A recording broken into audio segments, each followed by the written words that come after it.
Hello, everyone. Welcome back to another episode of Believe in Bears. My name is Joey Christopoulos, my co-host Corey Wootton. Thank you so much for checking us out on YouTube. Like and subscribe. We're going to get with you with a great episode in about 30 seconds. But first, we have to talk about our presenting sponsor. It's BetOnline.ag, and our partners at BetOnline, they continue to be the number one source for all your sports betting needs and sports info. You can find all the latest sports developments, including updated odds in the NBA and NHL playoffs, Major League Baseball fights, and even next season's NFL futures. BetOnline is your continued source for all your sports wagering needs, including live betting and your favorite Vegas casino and poker games.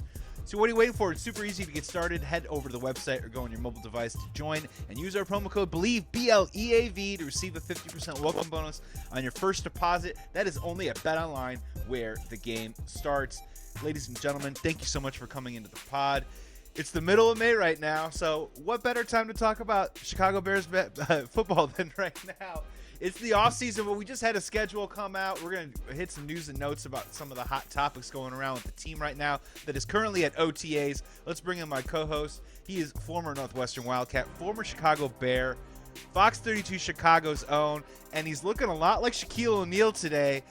He's repping the Shaq Fu, Mr. Diesel himself. It's Corey Wootton. What's up, Corey?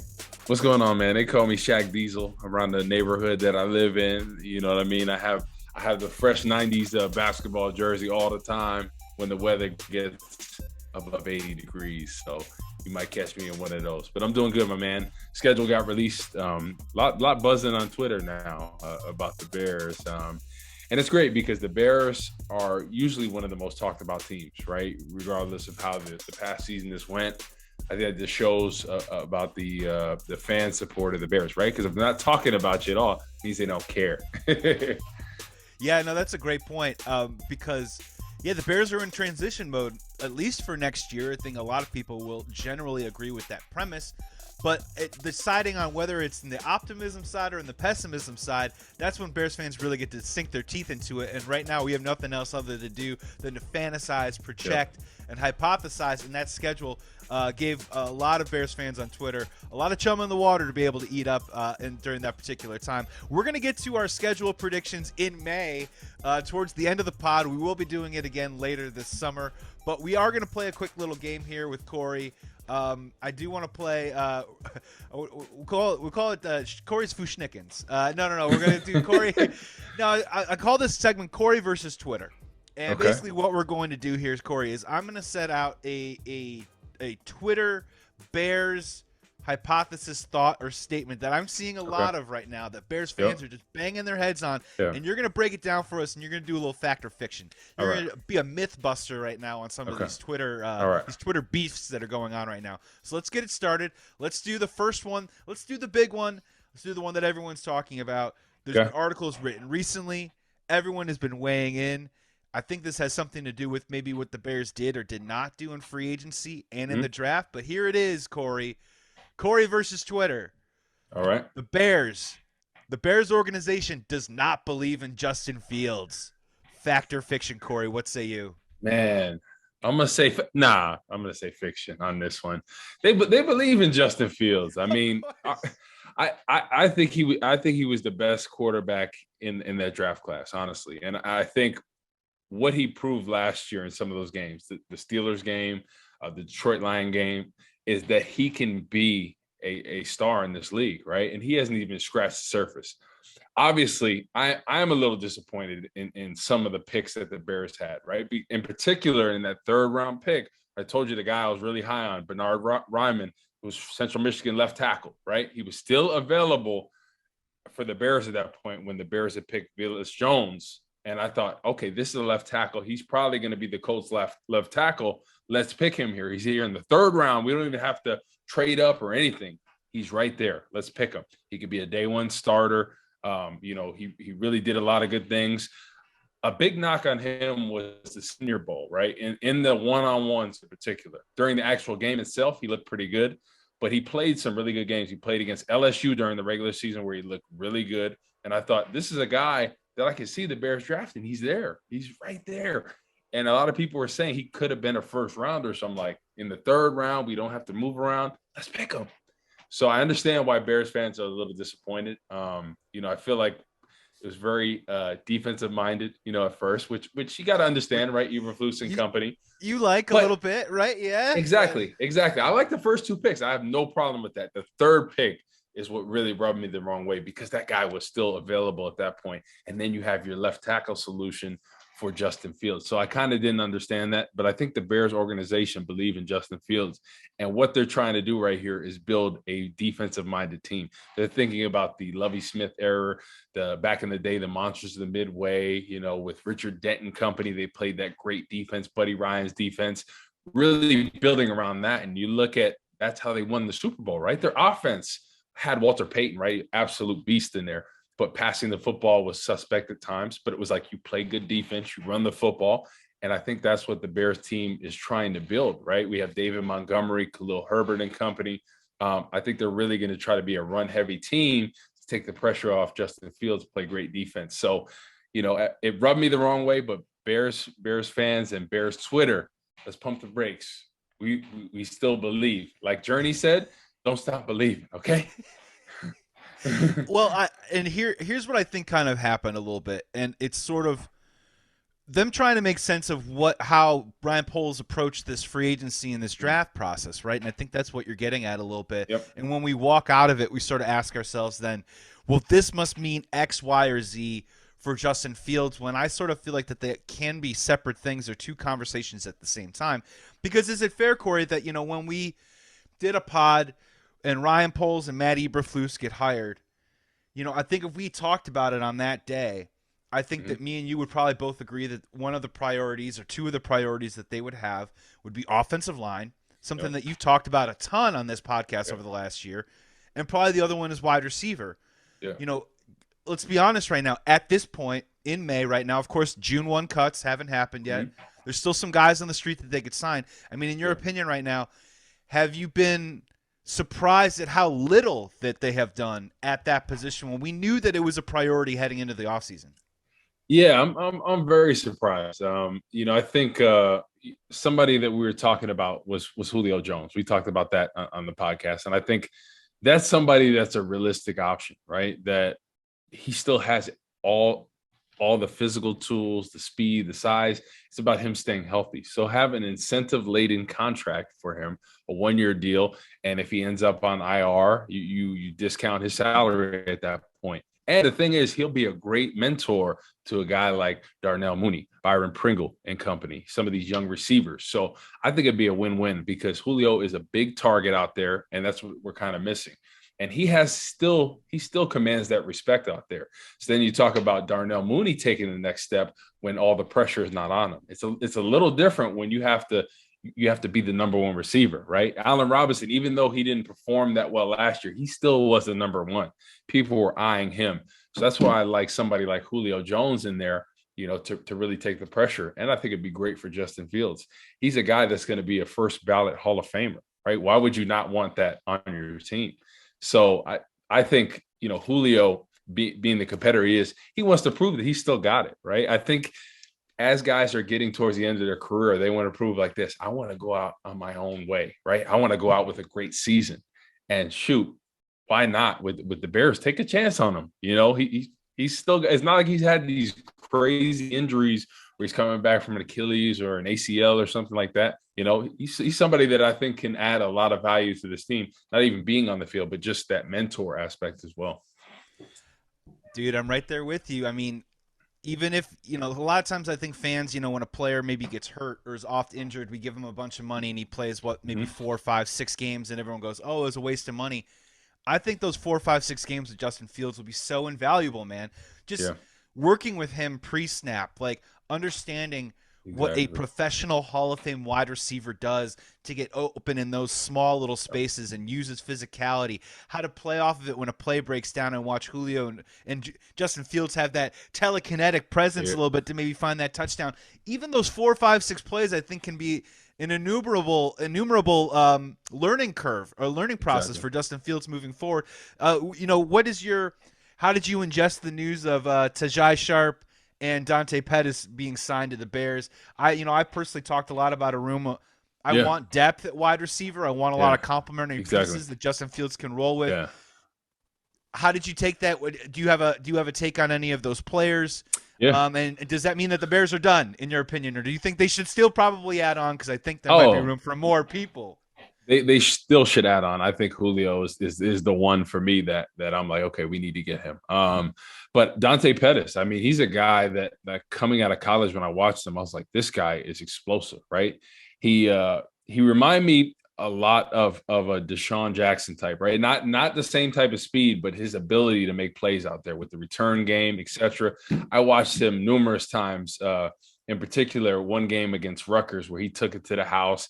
He had 2 touchdowns in the first quarter. He was just explosive out there, and I thought this guy is going to be the next thing in the league. And it kind of didn't pan out the way that we thought. So I think this is good to get players like this, right? Guys that are kind of on that prove it mentality. And the Patriots are known for doing this, right? Guys that everyone says, no, he's not any good. Let's put him over the side there in the can't play pile. And then they become something. So maybe Poles and company are kind of building that type of franchise where we take, somebody else's trash, quote unquote. I'm not saying these players are trash, but and then we turn it into a treasure, right? So I kind of like those situations because I think guys like him are eager to prove, like, hey, I can play football. I'm still a guy, right? And that's what I love. That's what you love to see in the league. These stories where these guys are like, hey, he can't do this. And I always bring up the example, Rob Ninkovich, guy that bounced around here and there, and then he finds his fit. And for some people, they can play anywhere, right? They can play for any team. It doesn't matter what scheme. And there's other guys that just need a particular place to find their own. And I think, he could potentially find this here. So I'm really looking forward to seeing, if he can prove that he has it, because a lot of people are saying he doesn't, but he has all the tools in the tool belt to do what he needs to do as a wide receiver and a returner. So I'm excited to see what can happen. We've talked a lot on this pod about the concept of wide receiver one and do they need an alpha receiver on this team? And I've kind of contended that in terms of Justin Fields' maturation and his process, I think what they're trying to do is can be healthy for Justin Fields. I mean, I do believe that, and we saw it with Mitch Trubisky, that Mitch Trubisky at times when he got into trouble, he goes, before even really probably reading a defense, he probably goes, I'm going to fit this ball in Allen Robinson here, right? And he gets so connected and almost dependent upon it, and I don't think it led to the best results, and I think it hurt his progress reading the field. With Justin Fields, I don't think there is necessarily that big personality right now in that locker room where he's going to feel like he's going to have to throw it to him on a basis where he can now really just try and learn the offense as it moves along. Yeah. I do like that. I guess I just have questions, Corey, about out of all these guys right now, on 3rd and 8, 3rd and 7, and we can throw Cole Kmet into this mix a little bit. 3rd and 5 to 3rd and 8, who is that guy right now that is going to get open for Justin Fields? I think that's one of the biggest questions I have right now.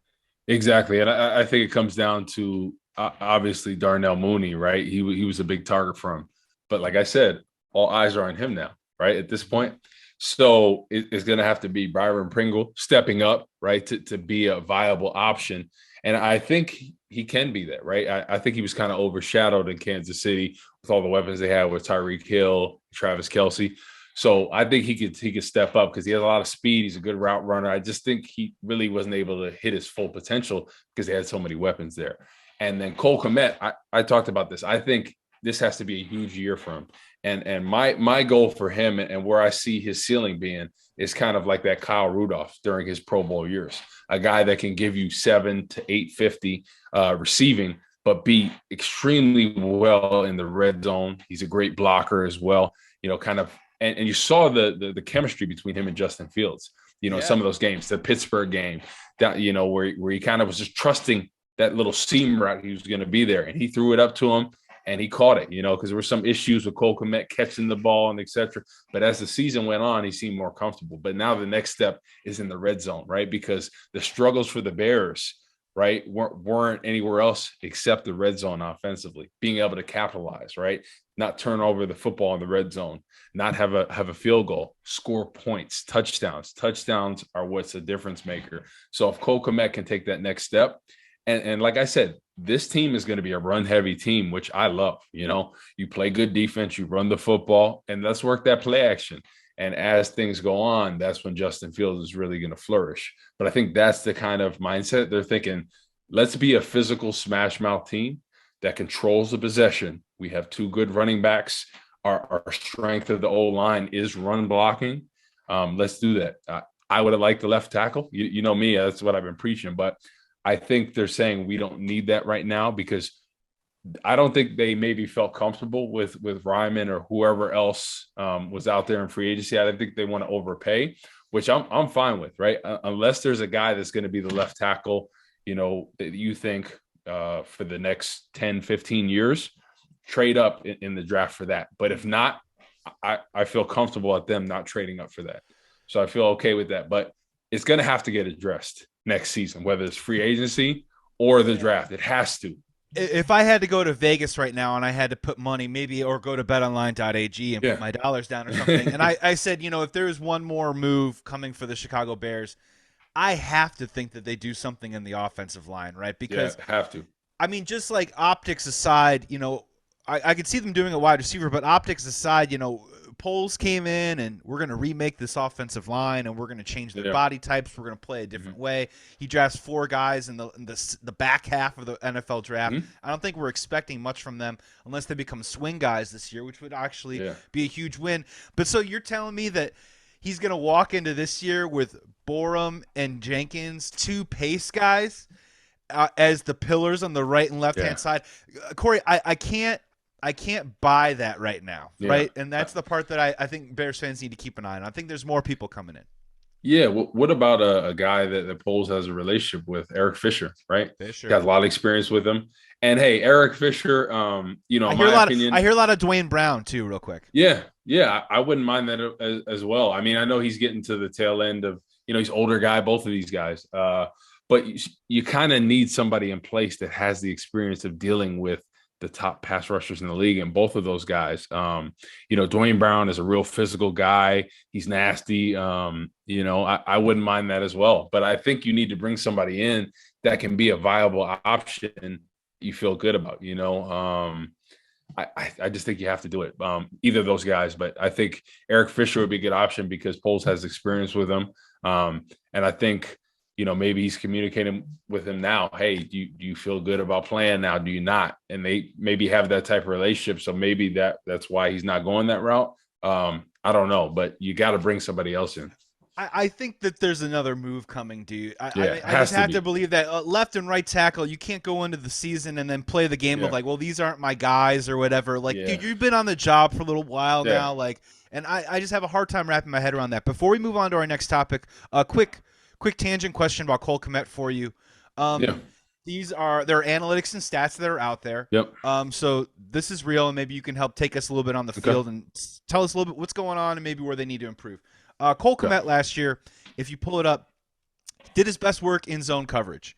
Highly efficient, able to get himself open, able to pick up some yards after the catch, able to hit some of those seam routes. When it came to man coverage, Cole Kmet struggled mightily. Below average player in man coverage. In your opinion, like, how do you interpret that? Can you put a little bit of that on scheme? Is a lot of that on Cole Kmet? Is that strength? Is that experience? Is that route running? And maybe what can they kind of do to address that this year? Yeah, I think it's a lot of his route running ability, because you look at a guy like Rob Gronkowski, right? He's not a burner by any means at all, but one of the best tight ends in the game to ever get open, right? And he's not a guy that's one of the fastest to ever play, but he uses his body well. He gets in and out of routes. So if I'm Cole Kmet, I'm watching a guy like Rob Gronkowski all day, every day, right? To see how he approaches this route, how he gets open in man-to-man coverage. Because what you're seeing in the league is a lot faster linebacker or safety, especially when the linebacker has to cover you one-on-one. You're seeing a lot faster defensive players nowadays. So he needs to work on that getting open. Obviously, in zone routes, it's a lot easier. You just have to beat the zone. So he knows where you got to go. He's a smart guy. So he needs to take the next step. And especially because in the red zone, there's going to be a lot of man-to-man coverage, right? So that's where he needs to take the next step. So we need to see his route running ability get better. And use the old vet moves. You look at a guy, what's his name, from that played for San Diego for all those years, tight end. Antonio Gates. Antonio Gates, drawing a blank there. But he wasn't a burner by any means, especially towards the end of his career. But what did he He do was well? still doing it. He used his body extremely well and would be able to get open, because you saw when he tried to break out, he'd get hawked by people. But it was about him, especially in the red zone. That's where the value of the tight end comes in. And man-to-man coverage at Cole Kmet, the no tight ends and no touchdowns in there, was in the red zone. We need to get that production up. So he needs to be able to separate himself. And it's not about you have to get, a bunch of yards of separation. It's use your body and then get open. And then him and Justin Fields being on the same page. So he knows, when he gives the defender a little nudge, he's turning back there and I'm going to hit him right on the money. So it's about building that chemistry as well. So I think all those things go hand in hand. But for him to take the next step, it comes down to red zone production, because I said the touchdowns matter. Field goals don't get it done. He's going to be such a key to our offense next year. And I know that we're in May and Luke Getzey is talking a lot about scheme and just trust our scheme. And the scheme's going to enable to maximize the potential and talent of our players on our roster. And as a Bears fan, you get triggered and traumatized because that's a lot of the stuff that Matt Nagy said in his previous regime, and he's no longer here. And I think what you're kind of getting at too as well is the scheme can't put you in positions to succeed, but at some point the player themselves, they got to learn the intricacies. And I think for Cole Kmet, it's about figuring out a way to get to spring free in man coverage. And that's getting towards that 3rd and 5, 3rd and 8, and in that red zone situation that we want to see. Corey, let's go to the next one. Corey versus Twitter here. Let's play a little game called Fact or Fiction. And Corey, Twitter says that after this offseason and this draft and the free agency period, that Ryan Poles, Justin Fields be damned, all the players on the team be damned, secretly prefers and wants the Bears to be one of the worst teams in the NFL and to tank so that he can get a high draft pick. We've seen other organizations try and tank before. We had stuff with Brian Flores in the offseason.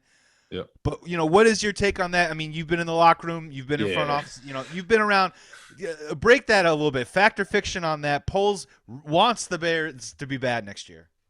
That's fiction, man. The games haven't even been played yet. I could understand, towards the end of the season, right? If you're talking about a game here or there, what's the difference between you having the first overall pick and second or first and fourth? Yeah. I think then, that could be in the conversation potentially, because, you hear that all the time, towards the end of the season. We're basically playing for the first round pick at this point. So, but not to start off the season. I think they're trying. And look what happened when Matt Nagy came in, right? His first year. I don't think anyone expected that. So I think that the great part is when no one expects anything, that's when people rise above. So I honestly would not be surprised if the Bears make the playoffs this year. People say, "Oh, are you kidding me? They don't have." No, I wouldn't be surprised, because you're going to have a reinvigorated team. Because what happened was, they were reinvigorated when Matt Nagy first, took over as the head coach, right? And then as time went on, he started to lose the locker room, right? And then guys didn't seem like they were playing the same way, weren't on the same page, and guys were angry. So I think this year they're excited because they have a coach that's back to the fundamentals, discipline, gap assignment, because that's what plagued the Bears the past couple of years, right? When Vic Fangio left, this Bears defense started going downhill, right? We couldn't stop the run, and that's something that we could always do well. So now we're getting back to that Vic Fangio, Lovie Smith, Rod Marinelli, where we stop the run, right? We put the pressure on them. Then we be able to pin our ears back and get after them. So I think that's what we're going to get to. So I'm telling you, I think they'll make the playoffs this year. I really do. And I think they're going to run the football. They're going to play great defense. And we're really going to work that play action. We're going to go into Justin Fields' strengths. And, for all the people saying that he's not the guy, I think he's going to prove that he is. And I'm telling you, it's not going to be he's lighting it up all the time, but he's going to make these plays, like he had that one scramble. I think it was against the 49ers. Was unbelievable. Like that you're like, this is why we have Justin Fields, right? And then he'll have a couple games where he really, does his thing. But I think for the most part, he's going to give you good numbers. He's going to be efficient. He's going to be able to lead the team, and they're going to rely on that running game. Yeah, I kind of liken it to statistically, I think like what we're going to see from Justin Fields is similar to early career Roethlisberger, McNabb, Cam Newton stuff. Now, granted, caveat: Cam Newton's rookie year is almost untouchable. Yeah. I don't think we're ever going to see a rookie year from a quarterback Yeah. like that again. But the thing that I always just kind of remember about watching Cam Newton is it'd be like the third quarter of a game, Yep. and he's kind of sitting around, 130, 140 passing yards. He's probably got a rushing touchdown, and you're kind of like, oh man, like how are the Carolina Panthers up by 2 touchdowns right now? And he's only Exactly. got 140 passing yards. And then he would just rip a rope down the field to like Steve Smith or something for a Yep. 45-yard touchdown. And at the end of the day, they win by 20 points. He's got 190 passing yards, but he's got 2 passing touchdowns, 1 rushing touchdown, right? Yep. And it all kind of sort of stacks up, and Exactly. you're not like, ooh, wow, 350 passing yards. Yeah. So I don't see that type of play maybe Yeah. from Justin Fields just yet, but I can see stat lines that are kind of similar. Like take Yeah. that what was it? The Detroit game, early on, what Hmm. was it? His yards per attempt was crazy high. I think he But didn't throw for a huge number, but I mean he was yeah, shredding him. You know what I mean? exactly. Exactly. I think it was like 210 yards or something, but it Right. it But was he it hit was very Mooney for efficient. 40. He hit someone else for Exactly. 25. You know what I mean? And and the crazy part is, a lot of people think, well, you got to light them up for the 300-yard games and et cetera and all this. And the thing is, it doesn't matter about that, right? Because controlling the clock, controlling the time of possession, wearing down opponents, that's going to be in the Bears' wheelhouse, right? It's going to be body blows, body blows, body blows. And all of a sudden, they're going to hit you with that one last body blow that gives you that TKO. So that's what it's going to be like for them. They're just going to keep stacking away. All right, let's run it. Let's run it. Let's run it. Okay, let's wear them down. And then, work play actions in between. But I think the running game is really going to get going, with Khalil Herbert, David Montgomery and company. And I'm excited for that because too many times last year, they abandoned the run game when it was so effective. We look at the stat line and it'd be in the second quarter and the Bears are down by 10 points, 14 points. And then all of a sudden we got to start passing the ball. I'm like, whoa, the game's not over yet, right? This is still a tight game. We're still in the first half. Like we're not talking about we're in the fourth quarter. Let's slowly stack away. And they got away from that too much. So I'm hoping this year that we really rely on the run game and it'll take the pressure off them, right? It'll get his confidence up. And then as things go on, then we can open things up. Yeah, our final Corey versus Twitter was there's power rankings out in the middle of May right now. It's not Yeah. Memorial Day, but we're doing power rankings right now, which is Mm-hmm. cool. I like looking at it. Yeah. Bears are bottom 5, almost across the board. I saw maybe a Yeah. 24 here and there, Yeah. and that to me just kind of speaks to people kind of ranking them as they just don't know what this team Yeah. is exactly because of new coaching staff, because of new Yep. regime. In a weird way, if you're doing the power ranking in May, you almost have a better grip on what the Lions are going to be than probably what the Bears are going to be, just based on Yep. past example, right? You know what I mean? Exactly. No, I think they're still going to be better than them. And you said that they got an opportunity to make the playoffs. I'm not wagging my tail at that at all. I'm not shaking my finger at that at all because Yeah. typically with a new coach, it usually is good for a couple more wins. Usually good for like 1 to 2 more wins per season, and that puts us over. That puts us in the 7 or 8 marker above Nagy, and the schedule, Corey. And let's do it, my friend. Let's dive into the schedule. Let's do it. Because, dude, last year, what did we do in the preseason? Remember, there was a 6-game stretch that was like.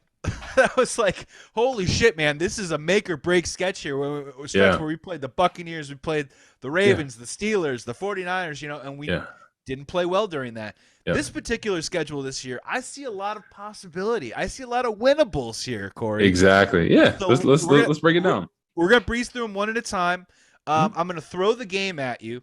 Yep. I want you to tell me whether you have a win or a loss down right now, as of right now in May. Yep. And then I also want to tell you who has the quarterback edge in this particular game, because I think that's another thing that I think Bears fans are missing a little bit, where Justin Fields might not always be the number 2 quarterback on the field against some of these opponents this year. So let's start, Corey, week 1 in Chicago. Beautiful day at Soldier Field. Exactly. The San Francisco 49ers. What do you have, a win or a loss? And who has the quarterback edge in that matchup right now? I have a win, and I think the quarterback edge is Justin Fields, right? He's playing at home. He's reinvigorated the season. He's actually got an offensive coordinator that's keeping him in mind and catering to his strengths. And I love this because they're coming out of the same draft class, right? Two quarterbacks that are very mobile as well. So you That think have a it's gonna be very Trey Lance? You do not think it will yeah. be Jimmy G week 1? No, I think it'll be Trey Lance. Yeah, I think so for sure because I think I just can't see it because I think Jimmy Garoppolo did a great job, leading the troops and etc. But I think they're getting a lot from up top saying, "Hey, Jimmy G, that was his year. He led us and this, that, and the other. He's a great leader." And I think they're hoping that he takes the next step. Obviously, I think he's gonna have to beat him in training camp. But I think he'll take the step to do that because they drafted him high. He has a lot of potential, and you got to let the guys play. I told you that about Justin Fields, right? They should have played him week 1, and that's what it is. So I think they sat him most of the season last year in Trey Lance, but they got to play him week 1. So I think it's going to be Justin Fields against Trey Lance. Mark my words. A lot of people say, "Oh, Jimmy Gray." I think so. I think so.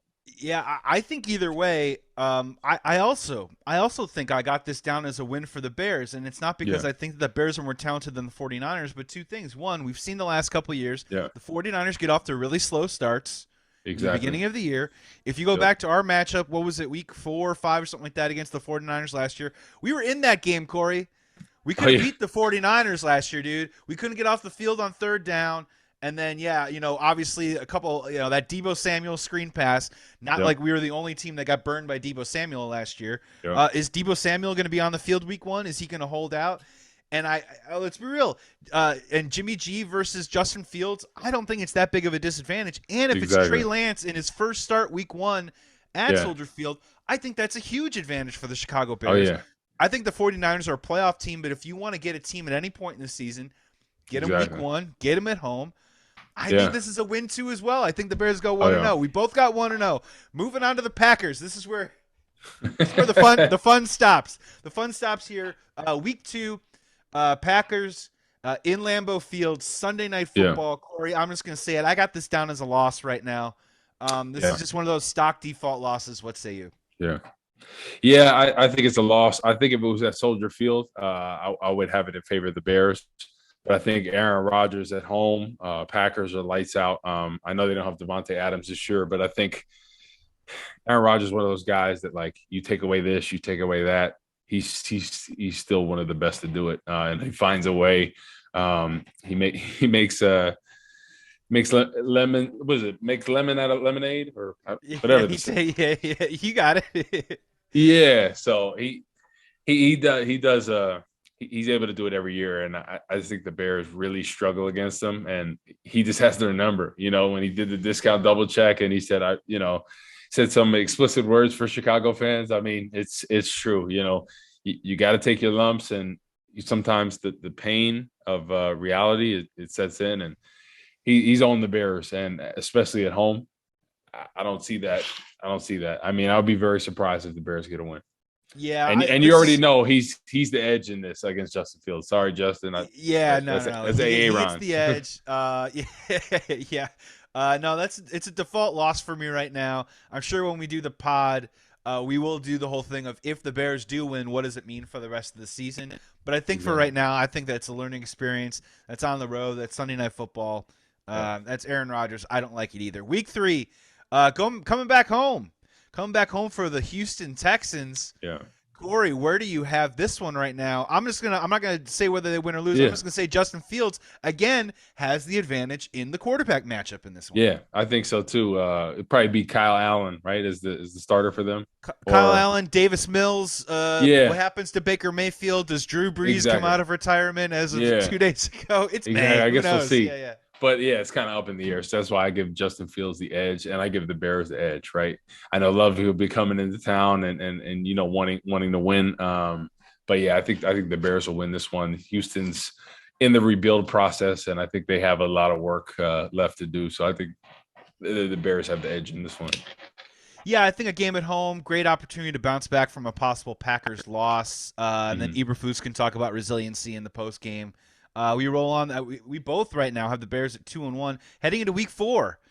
As they go to the Meadowlands, Corey, Yep. this is your heart and your head right here at the Yeah. Giants, Week 4. Daniel Jones versus Justin Fields. Again, Yeah. not that big of a difference. Maybe my homerism No. gives Justin Fields the edge there. What say you? Do they win this game? Yeah. Yeah. I think the Bears win this one. Giants are in a rebuild as well. I'm not really sold on Daniel Jones, Danny Dimes as they call him. He's really struggled there in New York, and I know they have a new coaching staff and et cetera that's going to try to help him out. But I just don't know if he has what it takes to be a talented quarterback in this league. So Justin Fields has the edge, and then the Bears move to 3-1 at this point. Bears move to 3-1. I also have them getting a win in this game. I just kind of liken this to it's going to be kind of a 50-50 game, but just like they played against the Raiders last year, which I think also Yep. was a Week 4 game. They came out there, had a really solid road effort, and Justin Fields showed on the road that he can make a couple of throws and make some plays. And I think that's really Yep. it's all going to take to get this game. Week 5, we staying on the road. We're going to Minnesota to play the Vikings. Yeah. Corey, I'm going to go first. I actually got this one down as a loss. Okay. Two road games in a row. Kirk Cousins in October usually means good football from Kirk Yeah. Cousins because you get Kirk Cousins in December. It's different than Kirk Cousins in Yeah. October. I got this one as a loss. What say you? Nah, I got this one as a win, right? Okay. Talking about bringing the defensive-minded head coach back. You look at when we had Vic Fangio and company, how we really controlled, the Minnesota Vikings, and we beat them twice a year for a few years early on in Matt Nagy's tenure. So I think we're getting back to this philosophy because Kirk Cousins really struggles against the pressure, right? And when we were heating him up in those days, he really struggled. It was probably one of his least efficient games. He really struggled to get the ball on the field. We were able to knock out that run. So you look at it, oh, well, they have Dalvin Cook. Well, we have discipline. We have assignment sound. We have that defense again, right? So we're going to stop that run with Dalvin Cook. We put the pressure on Kirk Cousins. I know it's at his home, but you got to think we get that defense rocking. We put the pressure on Kirk Cousins, Justin Jefferson and company. They're not really having those passes down the field. So I got this one as a win. And people say, well, what? Nah, defense wins championships. And Kirk Cousins really struggles against the pressure. Matt Eberflus, defensive-minded coach, he's going to dial it up. I love it, man. Yeah, so you got the Bears going to 4-1. I got the Bears going to 3-2. Another thing to throw out there real quick is, again, every single year, Dalvin Cook, will he be healthy by the time Week 5 comes around? And also, I remember last year in the game, and I don't think the Vikings are going to be able to take advantage of this, Yeah. is I remember they were able to hit up a guy like KJ Osborne, Yeah. that secondary guy. We're paying all this attention to Justin Jefferson. Yeah. Let's find some room for KJ Osborne. Well, guess what? I think the Bears secondary right now, this is one of those moments where we're going to see drastic improvement, holding down some of those bigger name receivers and some of those deeper wide receiver cores. Exactly. Moving on to Week 6, Thursday Night Football. The Washington Commanders and Carson Wentz come to Soldier Field. Again, another moment. I got Justin Fields over Carson Wentz. Long term, short term, right term, whatever term. I got him all the time. What do you got? What do you got the Bears doing in this game?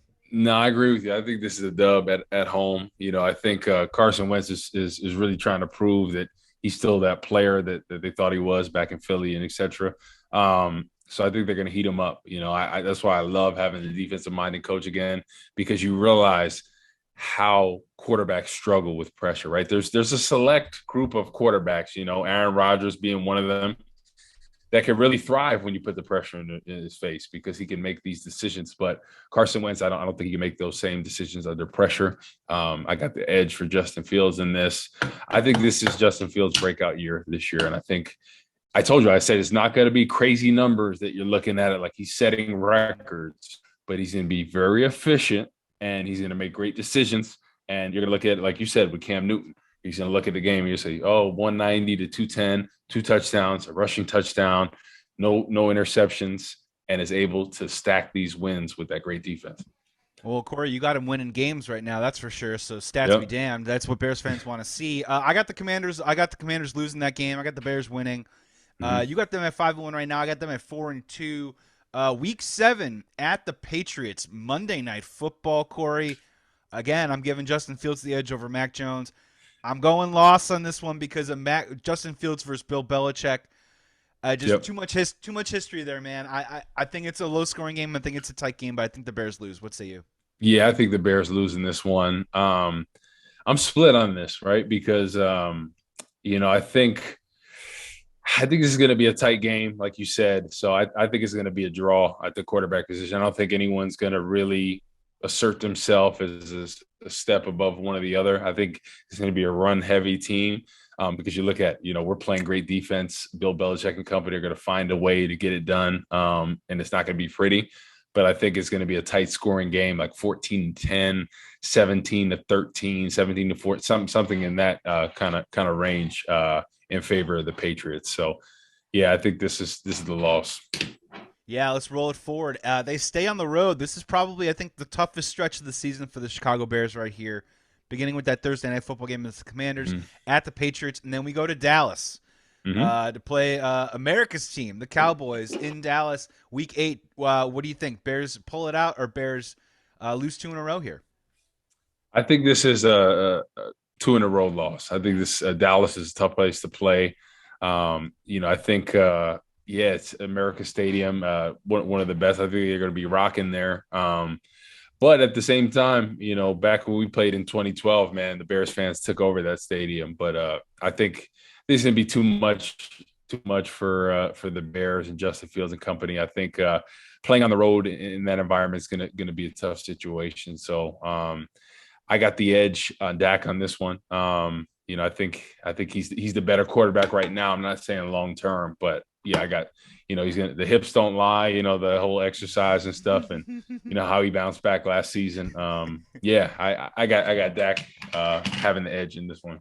Yeah, I think the Cowboys pull this one out. I mean, we could talk about the Packers Week 2, but this is kind of the first game on the schedule where I just think the explosiveness on offense is going to be tough to just keep up. You know what I mean? I don't think we're going to be able to play our game necessarily. And you see Dak Prescott throw for 350, 420, 440 yards, 3 touchdowns. I just don't think that the Bears want to play that style this year. And I don't know if Justin Fields is ready to play that style. I got that down as a loss too as well. Okay. So heading into Week 9, you got the Bears at 5-3.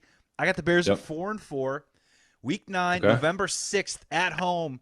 Corey, this is my favorite one.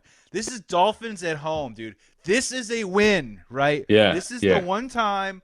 November 6th, it's going to be cold. Maybe it rains. I'm not saying snow, but this is that Cardinals game from last year. Yep. That when these West Coast good weather teams show up in Chicago, this is where you take care of business. I think the Dolphins are going to be a really solid team. They got Tyreek Hill, some great weapons, but this is a game that the Bears need to take care of business because this is home court advantage. I got them winning this game. What say you?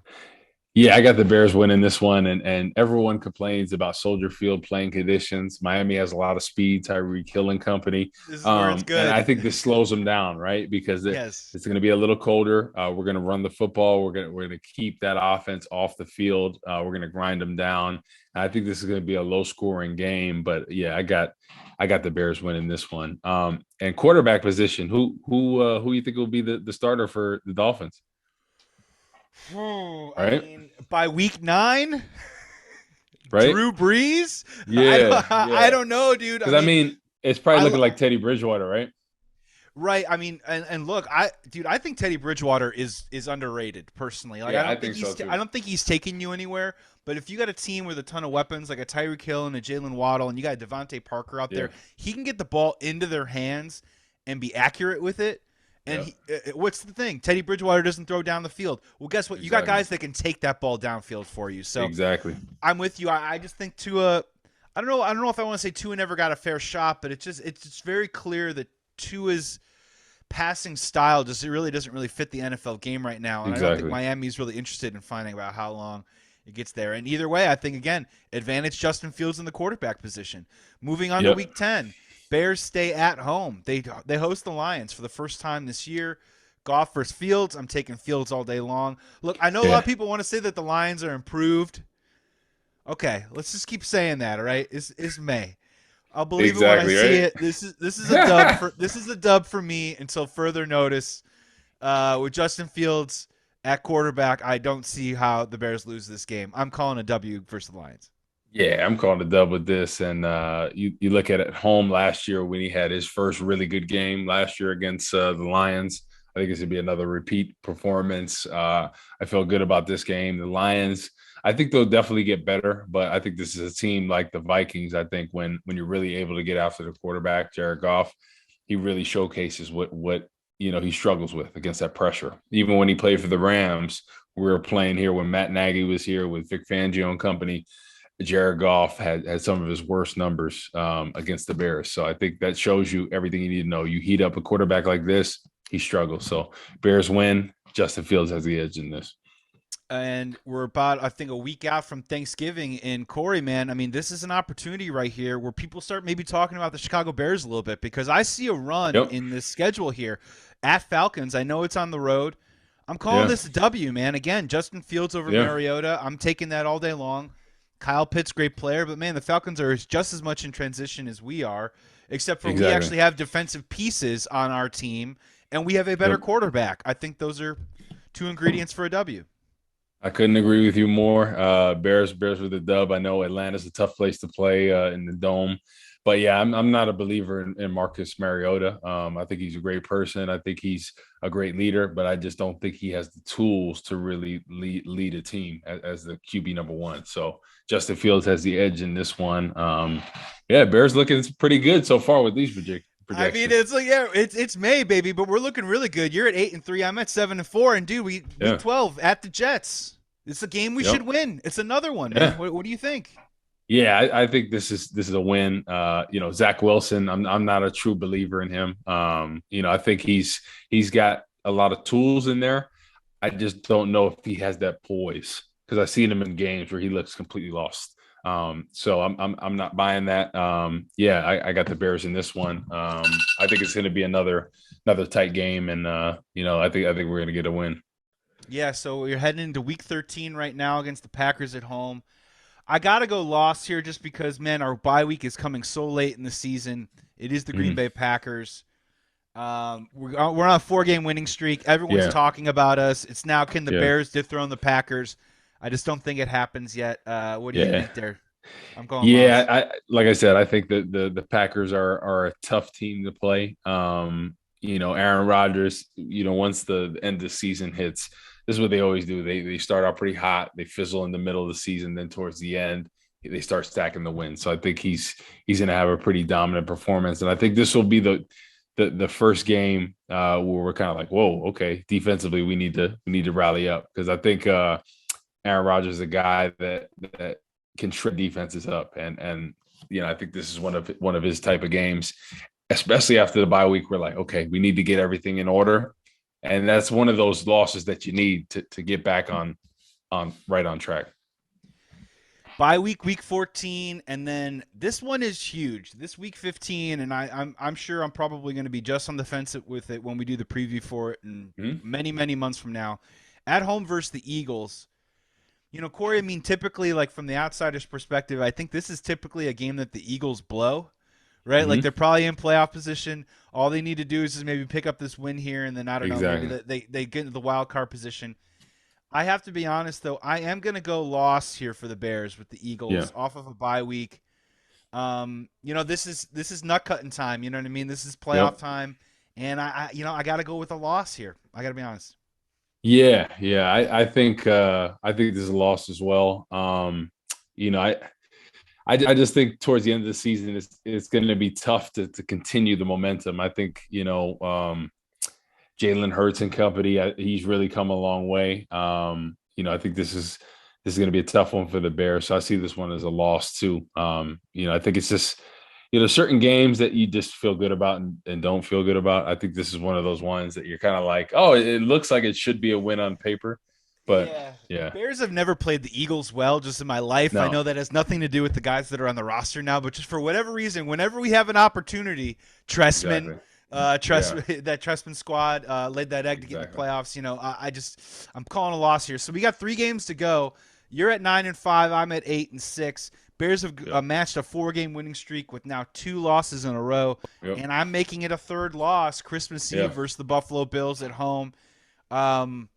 I like the team. I like the Bears. I like Justin Fields. I just don't think they're ready for prime time, because the Bills are those 2 or 3 teams that are Super Bowl to me. What do you say? Yeah, I think it's a loss too. I think Josh Allen the past 2 years, especially last year, really took the next step. And I think a signature game for me was that game, him against Patrick Mahomes, going toe to toe.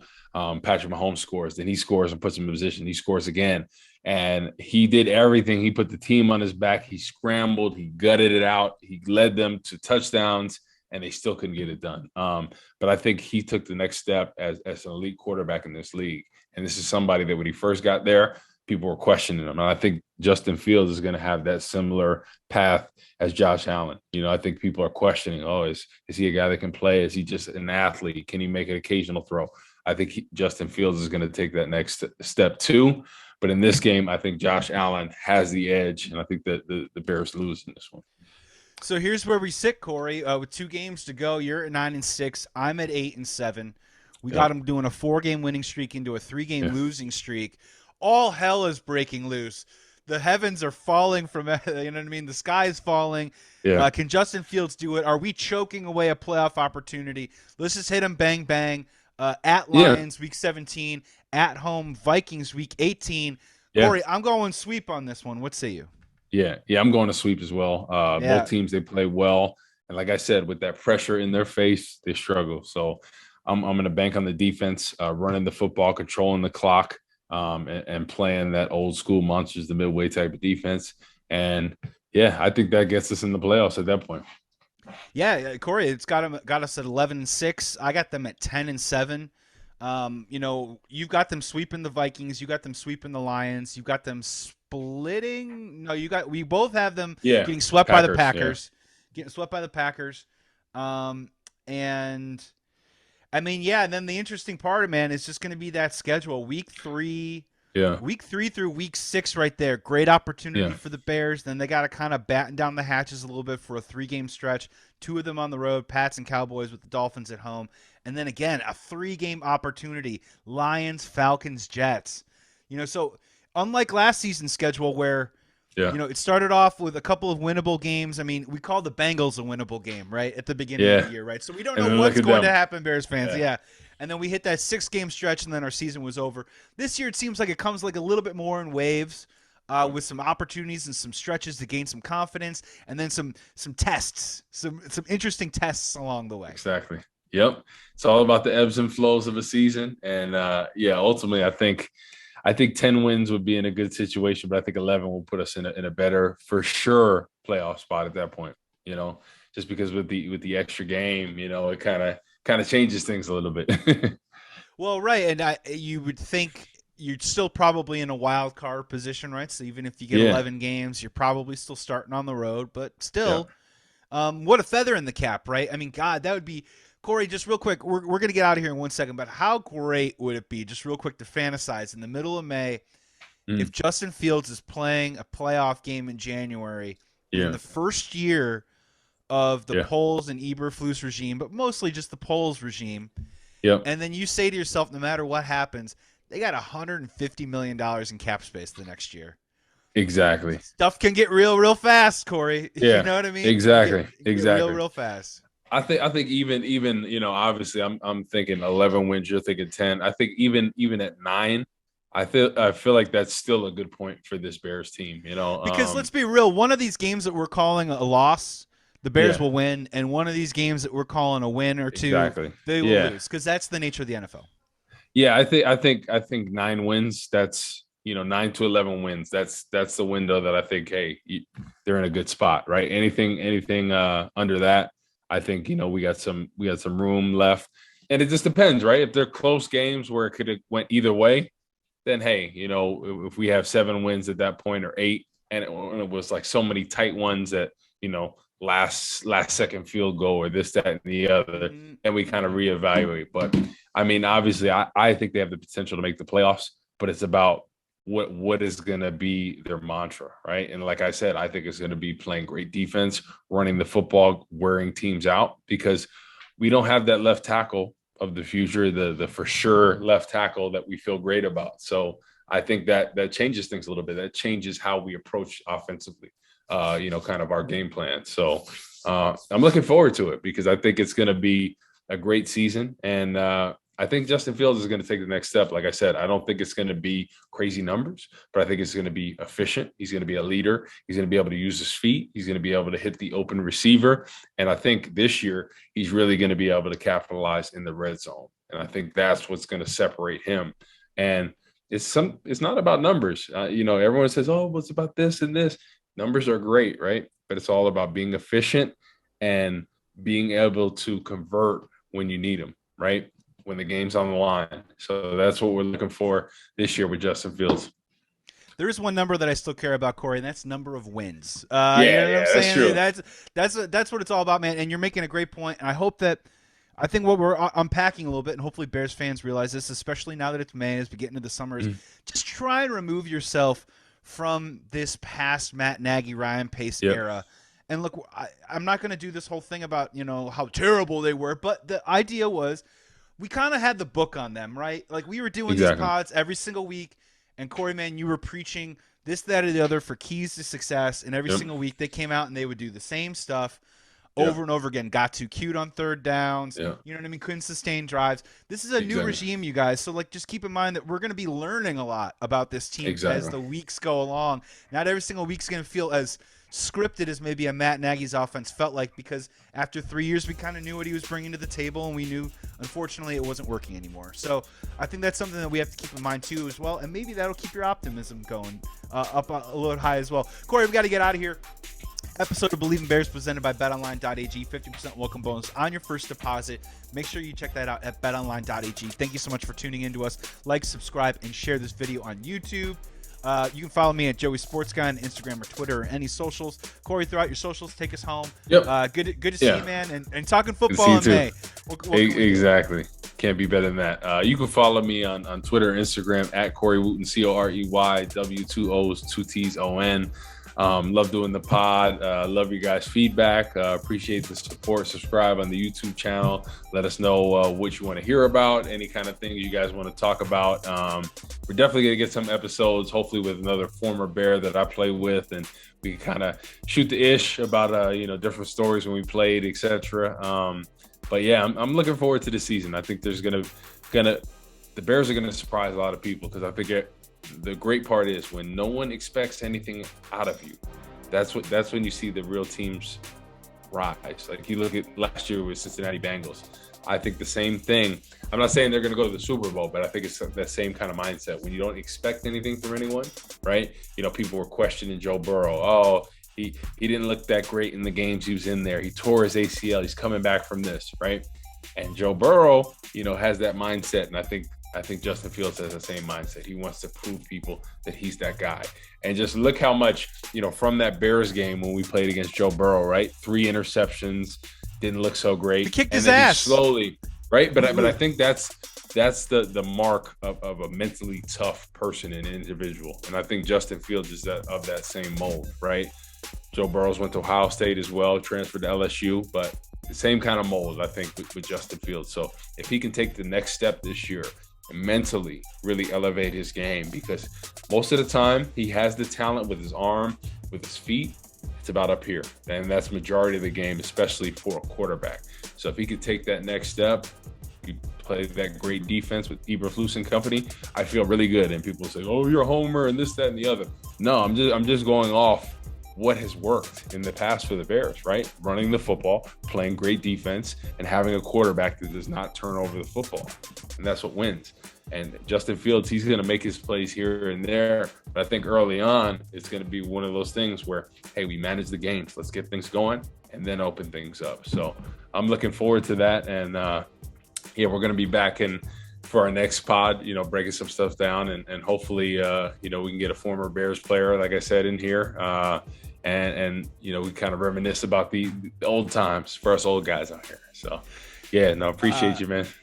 Corey, extremely well said. Fantastic tease on the former Bears thing. And everyone out here that's listening right now that might think that we're off our rockers or whatever, Corey himself called that huge season for Robert Quinn last year, all right? Like, the dude knows what he's talking about, and he's calling his shot right now. And so we need to all take a listen. And thank you so much for sticking around and listening, you guys. Our listenership has been solid. It has been growing. Even as the Bears aren't even playing football right now, you guys keep coming back and listening to the show. Thank you so much. And if you do listen to the show, do us a favor, just tell 1 or 2 friends that have never heard of us before to check us out and get ready, because next season is going to be really exciting, and you want to be right here with Believe in Bears. Be well, be safe. Please be good to each other. We will talk to you next time. Bear down in May, baby. Get those summer bear goggles out. Bear down, baby.